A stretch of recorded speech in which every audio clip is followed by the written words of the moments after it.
घर को कम्प्लीटली और परफेक्टली मैनेज करने के लिए आए रोज़ हम कोई ना कोई आइडियाज़ तलाश करते ही रहते हैं। और ये बहुत ही अमेजिंग हो जाता है कि अगर हम इन सारी चीज़ों को करने के लिए कुछ ज़बरदस्त से टिप्स एंड ट्रिक्स को फॉलो कर लें।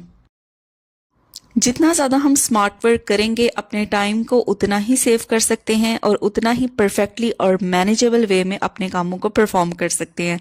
सो welcome back to my channel Mishi daily routine. तो चलिए स्टार्ट करते हैं आज की इस वीडियो को।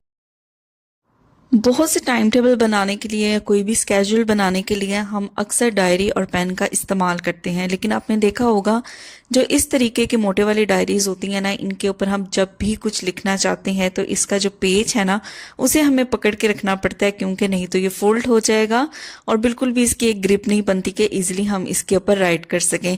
आपने देखा होगा कि किस तरीके से ये बार बार पीछे की तरफ पलटता है। तो टाइम टेबल बनाने के लिए, कोई भी स्केड्यूल बनाने के लिए आजकल जो होम मेकर्स होती हैं वो इस तरह की नोटबुक्स का इस्तेमाल बहुत ज़्यादा करती हैं। तो यहाँ पे एक छोटा सा टिप दूंगी जिसकी वजह से आप इन डायरी के पेजेस को परफेक्ट कर सकते हैं, एक ही जगह पे स्टिक रख सकते हैं और इजीली आपने जो भी अपना टाइम टेबल या स्केड्यूल इसके ऊपर लिखना है वो आप लिख सकते हैं। तो सिंपली यहाँ पे मैं क्या करूँगी, देखिए घर के मौजूद ही हमारे पास कुछ ऐसी चीज़ें होती हैं जिनको हम इग्नोर कर देते हैं, लेकिन अगर हम उन्हें थोड़ा डिफरेंट तरीके से देखें तो हम इन्हें इस्तेमाल कर सकते हैं। तो यहाँ पे मैं यूज़ करूँगी इस तरीके के बॉबी पेन का। आपने इसका इस्तेमाल करना है। सिंपली आपने क्या करना है कि जिस भी पेज के ऊपर आप कुछ लिखना चाह रहे हैं या राइट करना चाह रहे हैं, कोई टाइम टेबल या स्केड्यूल, सिंपल आपने उसके ऊपर इस पेन को लगा देना है। तो देखें मैं ऊपर वाली साइड पे इसको इस तरीके से रखूंगी और इसे थोड़ा सा प्रेस करूंगी। तो जहाँ पे लाइंस है ना उससे थोड़ा सा ऊपर तक ही मैं इसको लेके आई हूँ, क्योंकि लाइंस के ऊपर यहाँ पे मैं राइट करूंगी। तो देखिए कितना अच्छे तरीके से ये सिक्योर हो गया है ना। अब इसके पेजेस पलट रहे हैं और ना ही आपको दूसरा हाथ इसके ऊपर रखने की जरूरत है। बहुत ही इजी तरीके से मैं इसके ऊपर जो भी टाइम टेबल या स्केड्यूल है वो राइट करती जाऊंगी, अपनी रूटीन राइट करूंगी। या वीडियो के लिए मैं इस नोटबुक के ऊपर ना मैं अक्सर पॉइंट्स वगैरह लिखती हूँ। तो बहुत ही ये आसान टिप है और बहुत ही मैनेजेबल है। तो मुझे ये बहुत ज़्यादा पसंद आई है, काफ़ी ज़्यादा ये टाइम सेविंग भी है। नहीं तो बार बार हम पेजेस को ही सीधा करते रहेंगे और लिखने में भी इस तरीके से हमें प्रॉब्लम होती रहेगी। तो इस तरीके को फॉलो करके हम अपना टाइम को भी सेव कर सकते हैं और इजीली हम अपनी जो भी रूटीन को राइट करना चाहते हैं राइट कर सकते हैं। इस तरीके के जो शीशे के ग्लास होते हैं वो तो हम सभी के घर में मौजूद होते हैं और ज़्यादातर हम इन्हें अपने कैबिनेट्स के अंदर स्टोर करके रखते हैं। आपने देखा होगा कि अगर हम इन्हें एक एक करके रखें तो हमारे जो कैबिनेट है ना उनकी जो स्पेस है वो बहुत ज़्यादा ऑक्यूपाई होती है। और अगर हम इन्हें वर्टिकल रखने की कोशिश करें तो वर्टिकल रखने में स्पेस तो कम लगती है कैबिनेट की, लेकिन एक मसला जो आता है वो ये है कि जब हम इन ग्लासेस को निकालते हैं तो ये एक दूसरे के अंदर इतनी मजबूती से फंस जाते हैं कि इनको निकालना समटाइम्स बहुत ज़्यादा डिफिकल्ट हो जाता है और अक्सर औकात ये ग्लासेस जो हैं वो टूटने का भी खदशा होता है।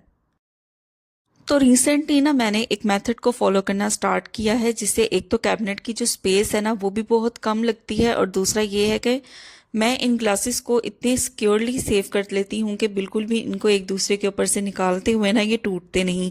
तो इस तरह के जो डिस्पोजेबल के कंटेनर्स होते हैं ना हमारे घर में अक्सर आते हैं जिसके अंदर सॉस वगैरह होती है या क्लोस्लो होता है, तो इनको हम अक्सर डिस्कार्ड कर देते हैं। लेकिन यहाँ पे मैं क्या करती हूँ कि इन ग्लासेस के ऊपर ना इनको मैं फिक्स करती हूँ और फिर सारे ग्लास एक दूसरे के ऊपर रखती हूँ। जैसे कि एक ग्लास मैंने नीचे रखा है ना उसके ऊपर मैं इस डिस्पोजेबल कंटेनर को रखूंगी और फिर दूसरा ग्लास इसके ऊपर रखूंगी। तो मैक्सिमम 3 जो ग्लास है ना वो मैं एक लाइन में रखती हूँ।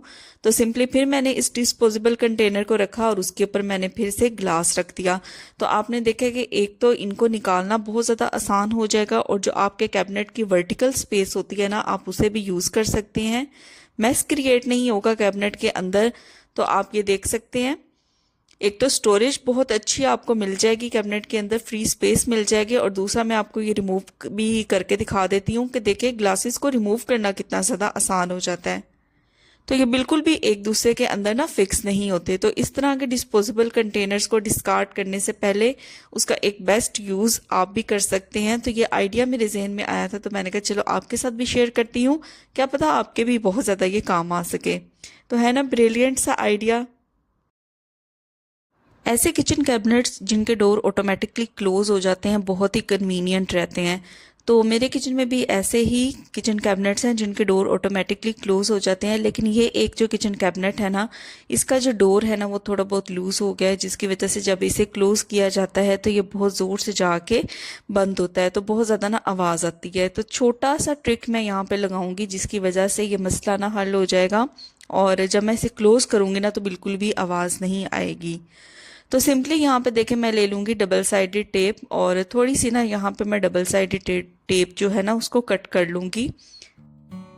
तो देखिए यहाँ पे छोटा सा जो पोर्शन है ना डबल साइडेड टेप का, वो मैंने कट कर लिया है, और इस छोटे से पोर्शन से या इस छोटी सी डबल साइडेड जो टेप है ना, इससे ये मसला जो है वो हल हो जाएगा।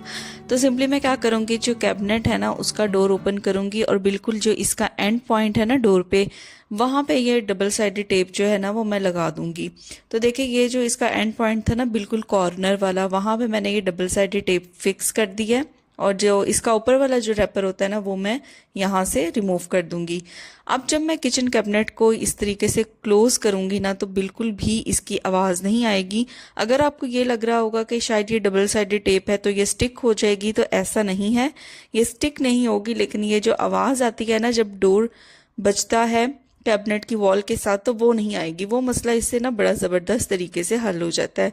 तो मुझे तो ये ट्रिक काफ़ी ज़्यादा बेनिफिशियल लगा है, और इसने मेरी काफ़ी ज़्यादा ये जो प्रॉब्लम थी ना इसको सॉल्व कर दिया है। काफ़ी देर से ना मेरे पास इस तरीके की ना बास्केट पड़ी हुई थी, लेकिन मुझे समझ ही नहीं थी आ रही कि मैं इसका क्या यूज़ करूं। तो आज मुझे ना एक बड़ा ही ज़बरदस्त आइडिया है जिससे मैं इस बास्केट को ना बहुत ही बेनिफिशियल पर्पस के लिए यूज़ करूंगी। तो आपको मैंने इसकी बेस दिखाई है, इसकी बेस पे ना बिल्कुल ऐसे ही आप समझ लें 4 इसकी लेग्स बनी हुई हैं छोटी छोटी सी, जिसकी वजह से ना ये बहुत अच्छे तरीके से किसी भी सरफेस के ऊपर स्टैंड हो जाती है। तो अब मैं इस बास्केट का क्या यूज़ करने वाली हूँ, देखिए जब भी हम घर से बाहर जाते हैं तो बहुत सी चीज़ें हम अपने साथ कैरी करते हैं, जैसे सन ग्लासेस हो गए, या अपना वॉलेट हो गया, मोबाइल हो गया, कीज हो गई, चार्जर हो गया। तो इस तरीके की जो छोटी मोटी चीज़ें होती हैं ना वो हम अपने साथ कैरी करते हैं, और जब हम वापस आते हैं घर में तो हम क्या करते हैं कि जो भी हमारे सामने कोई टेबल होता है या चेयर होती है, फॉर द टाइम बिंग हम वक्ती तौर पे फ़ौरन वो सारी चीज़ें वहाँ पे रख देते हैं, जिसकी वजह से एक बहुत ज़्यादा ना मैस क्रिएट हो जाता है। तो मैं इस बास्केट को ना यूज़ कर रही हूँ इस पर्पज़ के लिए। देखें इसके अंदर मैंने सन ग्लासेस हैं, वॉलेट है, मोबाइल है, और रोजरी है यानी तस्बीह वगैरह रखी है।